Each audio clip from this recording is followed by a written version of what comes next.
The physical self refers to the body, this marvelous container and complex, finely tuned machine with which we interfere with our environment and fellow being. The physical self is the concrete dimension, the tangible aspect of the person that can be directly observed and examined.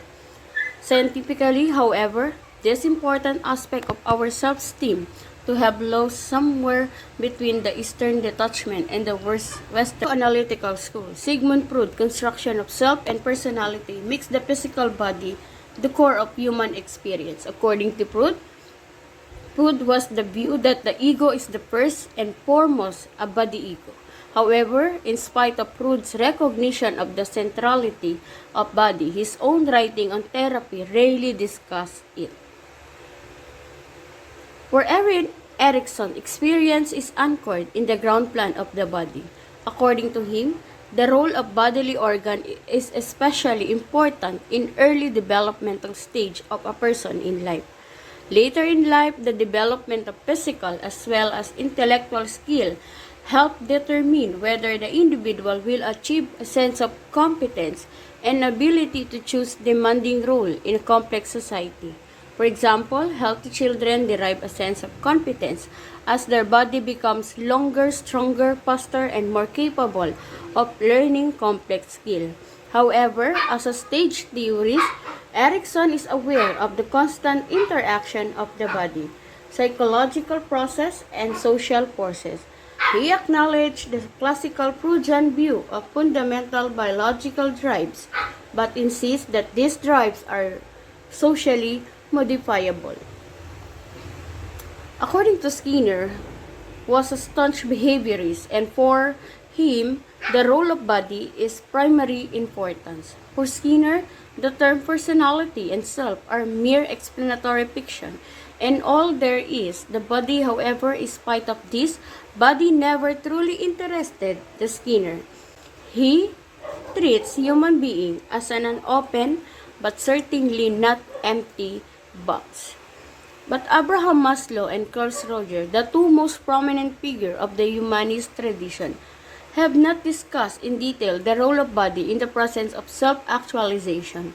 According to Maslow need hierarchy theory, once the psychological needs of a person are met, the individual becomes more concerned with the higher order needs. However, he writes that the body be given its due. In the Eastern tradition, especially in the Indian, the various aspects of self, including the physical self, has received tremendous attention. One of the most important achievements on Indian is the attitude range, from the outright rejection of the body because it is seen as the source of desires and attachment to an appreciation of the body as the main vehicle, spiritual growth, and self-realization. There's an entire discipline devoted to physical self, like yoga, the yoga of the body. The Indian tradition views growth and enlightenment as the whole. In Buddhist tradition, the concept of middle path is the central importance in one's attitude towards in the body. It involves neither full indulgence of one's all desires, nor extreme, and that the truth that is practiced, the human or the power of the body. Self is often bound out of psychology on the ground that scientific introspection has failed to discover it.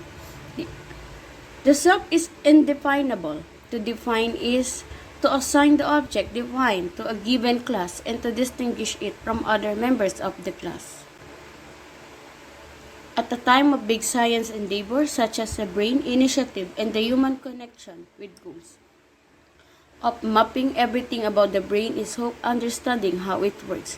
One lone science writer has taken on the task personally by utilizing tests that are available at public disposal. They shed light on the nature of our psychological features and what can really be learned about identity from DNA sequencing, brain scan, and personality tests.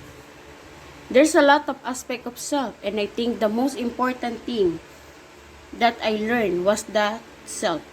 We all we all think we know that we mean by self. It's extremely difficult to define, and you have to talk about it in very different ways. There is a public self or the private self. These days, in the internet age, there is the online self, and particularly if you're a virtual world and you build an avatar, the avatar become an extension of you. It becomes a representation of who you are. Some of the most surprising things I think I found in the course of my research was the brain is very, very good at incorporating things into its map.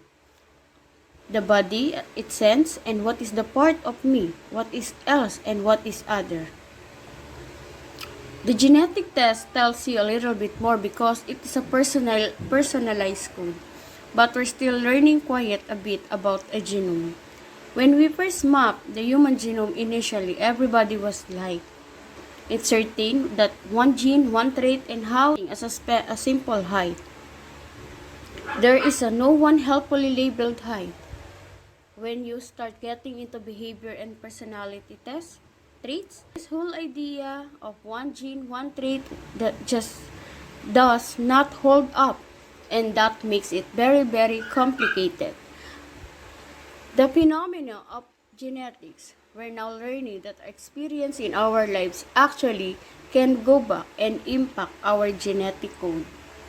There is some evidence, although it's still speculative, that the changes that our experience make in our genes can sometimes appear to be passed into our offspring. The amazing, we never thought that was possible.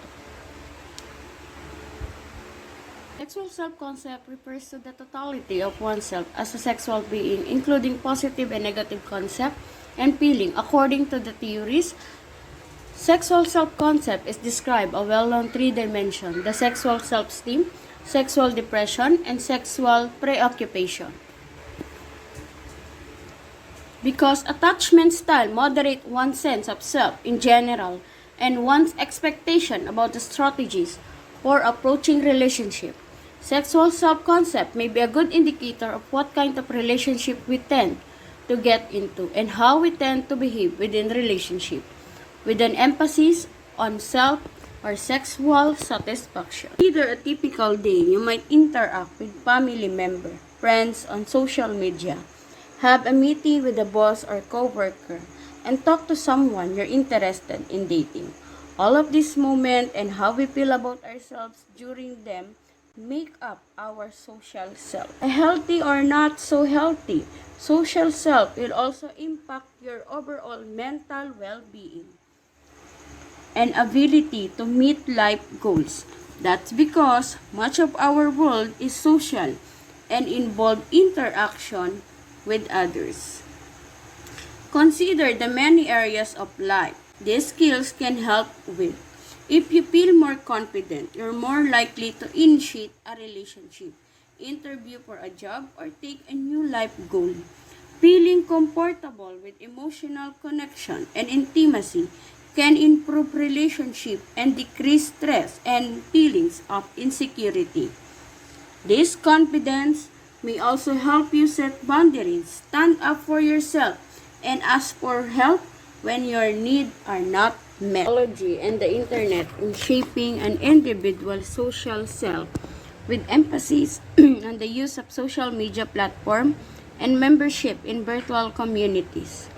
Social media is defined as the website and application that make it easier to create and share information and other form of self-expression via virtual communities and networks. Through the use of social media, people may act differently since interaction in social media do not happen face-to-face, and there is no physical presence required. People generally have role identities. These are the character and role an individual create as a member of a particular social group. Following this definition, self is composed of identities ranked by importance. The greater the commitment of an individual to a particular identity, the greater the importance of this identity. In an online environment, One's role identity is vitality, important in order to him or her to protect herself or himself in the said environment. Amidst the technological tools and channels surrounding individual and online activities that people engage in one's online identity enable him or her to participate in a virtual society. However, participation in virtual environments may entail changes that may affect a person's sense of self. In some cases, people present themselves differently in an online interaction as compared to the face-to-face interaction they engage in. Our digital self has a vivid representation of our wants, needs, motivation, and insecurities.